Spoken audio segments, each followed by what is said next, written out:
E aí, tudo bem com vocês? Professor Luciano aqui. Vem comigo que eu quero mostrar para vocês o que a gente falou essa semana sobre a análise e o conserto desses que a gente chama de atuador. Então, esses atuadores são o corte de linha, o retrocesso, o limpa-fio, o calcador, né? Então, esses sistemas, o conjunto deles a gente chama de atuadores. Então, a gente comentava na aula que se você entendeu como é que ele funciona, pouco importa a máquina que você vai fazer essa manutenção, o sistema vai ser sempre o mesmo. O que iria diferenciar, me parece que era só o calcador, que trabalhava com 2 interruptores, não é isso? A gente comentou sobre a ideia a analogia que nós fizemos foi de interruptores, né? Então, dado o interruptor, uma lâmpada, ao ligar ele, a lâmpada acende. E a gente associou, então, o interruptor como sendo o FET e a lâmpada como sendo o nosso solenoide. Então, eu estou com a situação aqui de uma filigrana e você vê que a análise ele é muito semelhante ao que nós faríamos se fosse uma reta ou qualquer outra máquina mais simples. É uma máquina especial que ele está aqui para reformar e a gente vai, então, mostrar para vocês como fazer essa análise e muito semelhante ao que a gente falou lá na aula. É uma BAS 304, uma máquina bem antiga. Até foi instalado um pistãozinho aqui num sistema que vai, na verdade, um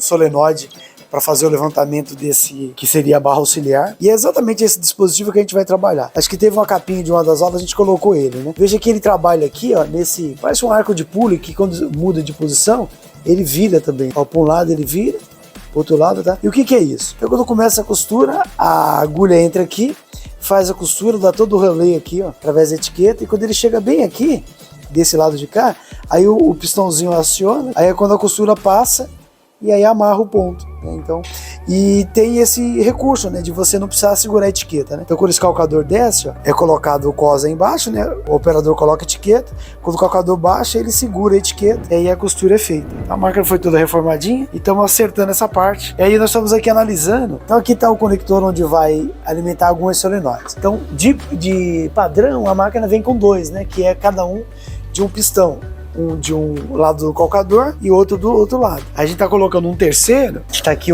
a bobina da solenoide, eu vou colocar essa daqui, tá? Vou fixar ela aqui do ladinho. Mas a questão é, como é que eu acho então, aqui no meio de tanta coisa, o interruptor? Quem seria o interruptor que vai ligar para acionar então o flip-flop? De cara você precisa saber que existe então nessa máquina 2 dip switches. E nesse dip switch é um conjunto de... É uma chave com várias chavinhas, né? 8 em cada uma delas. E uma delas aciona esse sistema que a gente chama de flip-flop, que é uma funcionalidade da própria máquina. Então aqui está o catálogo, né? O catálogo não é dessa máquina, é de uma 341, 342, mas é mesmo estilão, mesmo jeitão, né? E aqui eu tenho um esquema de... a função de cada um dos dip switch, de 1 a 8, né? Do A. E a chavinha, o dip switch B, as funções. E o que a gente quer é exatamente esse aqui, ó, o do 1. E aqui no 6, diz que é a manivela do calcador de dispositivo interno, tá? Então é exatamente isso que a gente quer, essa que ele chamou de manivelinha. Não tem o nome flip-flop, mas é isso que nos interessa. Então vamos acionar ela, eu já acionei aqui, deixei ela ligada. Então o 1 é lá em cima, então o 6 é esse antepenúltimo aqui, tá?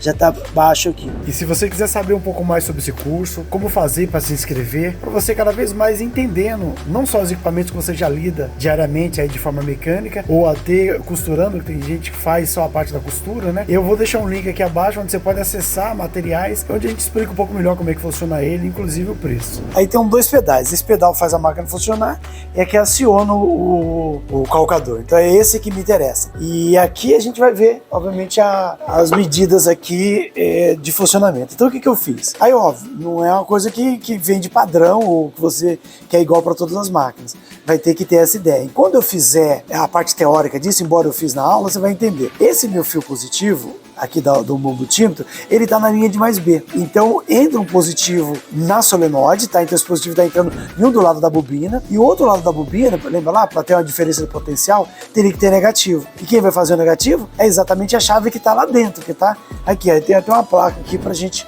tentar ver. Então são 2 conectores, aqui da eletroválvula e aqui das chaves mesmo, das chaves, né? Então o que acontece? Quando uma dessas chaves fecha, exatamente aqui me interessa, ele vai levar o negativo para outro terminal. Como em um terminal tem positivo e o negativo é feito pela chave, a gente passa a ter então a chamada diferença de potencial na bobina, e aí é onde obviamente ela funciona. Então olha que interessante. Aí eu já averiguei que esses 2 aqui é o calcador. Aqui tá, ele tá ligado nesse momento. Então se eu pisar aqui, o calcador desacionou e aqui acionou.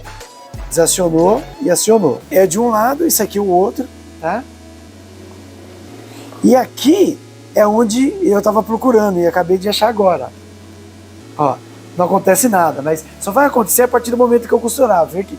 Ó, agora deixa eu ver se ele vai costurar. Ó, começou a costurar, observa aqui. Ele acionou e voltou para a posição, tá? Quando ele estiver funcionando, você vai ver que interessante. Então é assim que ele tem que funcionar. Então veja, eu baixei o calcador, ó. Aqui ele está no alto, então eu abaixei o calcador. Agora eu vou monitorar aqui e vou costurar. Então quando ele costurar, você vai ver o que vai acontecer. Tá costurando uma parte, virou, e agora a agulha passou para aquele parte, e aí a agulha subiu e ele voltou para a posição. Não dá para ver porque tá tudo desligado, a parte do ar, mas eu achei o ponto. Então veja, não é esse, tá? Esse aqui, ó, eu vou baixar o calcador e costurar. Não aconteceu nada, porque eu já tinha feito isso antes, feito essa análise. Não é esse fio também, ó. Ele certamente faz alguma coisa, mas não é o que eu quero. Baixei o calcador, comecei a costurar. Nem é esse.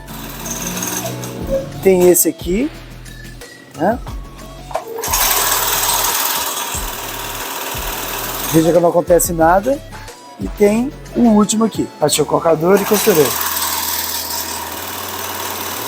Quer dizer, o único que funcionou realmente é esse aqui. E aí eu vou desligar o Deep Switch 6. Baixei o calcador e subi.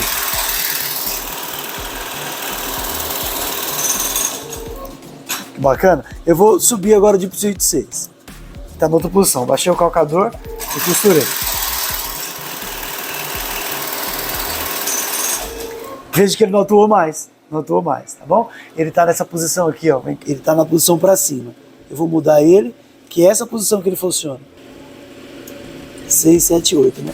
Se eu baixar ele, costurei. Mudou. E voltou para a posição que deveria, beleza? Quando tiver montadinho aqui eu mostro para vocês. E seria legal se a gente visse tecnicamente, né? Como é que foi o esqueminha, como nós fizemos lá na aula, para você entender. Então essa que a gente chama de eletroválvula é a seguinte. Então eu tenho uma linha de 24 volts que está entrando na solenoide, na bobina, que pode ser uma eletroválvula, pode ser a própria bobina mesmo. E quem seria o nosso interruptor? O FET. Eu vou fazer um símbolo do transistor aqui, mas na verdade é um FET. Ele vai receber um comando aqui, que a gente comentou na aula, que é um sinal de PWM, ou até o nível DC, e esse lado vai aterrado, né? Esse lado vai para terra. O que a gente fez ali? Eu peguei um multímetro, peguei o positivo e coloquei bem aqui, ó. Peguei o positivo e coloquei aqui. Ou seja, estava o tempo todo monitorando. E outro ponto, que era outro ponto da solenoide, eu coloquei bem aqui. Então veja, e na escala de DC, né? Aqui eu estava medindo aqui 50 volts. Então para mim achar essa tensão, o que eu precisava? Eu precisava fazer ela funcionar. Quando eu tivesse um momento que tinha um pulso na base do transistor, ela iria fechar, aí ia passar a ter o que a gente chama de DDP na bobina. É isso, a nossa diferença de potencial. E aí 24 já estava aqui, né? O multímetro estava monitorando, e o terra só ia ter quando o transistor fechasse. Como a gente sabe, isso aqui parece uma chave. Então, quando essa chave fecha, a partir do pulso da lógica, né? Da máquina, aí você tem a tensão aqui. E aí quando pisava, você via que aferia a tensão ou não. O que a gente aprendeu em aula, realmente dá para você aplicar em todo lugar, inclusive no filigrana, que é essa que nós estamos analisando aqui agora. Aí é óbvio, cada máquina tem sua peculiaridade, tem seu jeitão para você poder fazer a análise. Eu tô com outra plaquinha aqui. Veja que é esse Deep Switch que nós estávamos mexendo, tá? Era o 6 que tinha que ligar para que esse dispositivo funcionasse, tá bom? Então veja, o que foi prometido para você lá no início do curso, no tocante à alfabetização, realmente está sendo entregue. Que o que nós comentávamos lá. Se você entendesse realmente o espírito, a ideia do curso, a gente ia alfabetizar você, mostrando para você o que são os componentes, como é que esses componentes se interagem na placa, como é que eu afiro ele, como é que eu vou medir ele, como que é a interação dele na própria placa, né? A medição, né? De forma dinâmica e de forma estática. E aí depois você vai ver esse assunto todo sendo aplicado. Então nesse material a gente consegue mostrar na prática que o que é falado na forma teórica, e você só consegue entender o que é dito na parte teórica porque realmente vem acompanhando paulatinamente o avanço do curso. Então, quando você chega nesse momento, você tem condições de olhar para a máquina, não tem mais muito segredo, né? Tem sim as suas peculiaridades, as suas, né, coisas particulares de uma máquina e da outra, mas você bate o olho naquilo, mas já consegue entender com alguma clareza, tá? Então, os fios não é mais aquele rabisco que a gente faz numa lousa, num quadrinho, e é um fio, né? Quando a gente escreve uma DDP, uma diferença de potencial, aquilo quer dizer exatamente, fundamentalmente, uma tensão elétrica. Você pode aferir não mais um multímetro que é desenhado na lousa, mas um real, um que existe, que é teu, esse que você usa aí na bancada.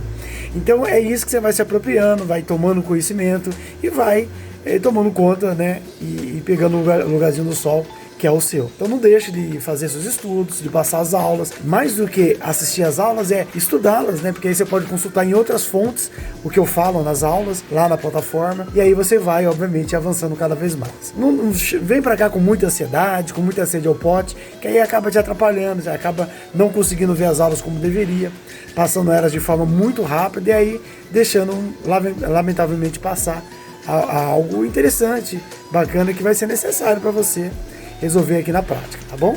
Forte abraço, aguardo você no final do curso com seu certificado.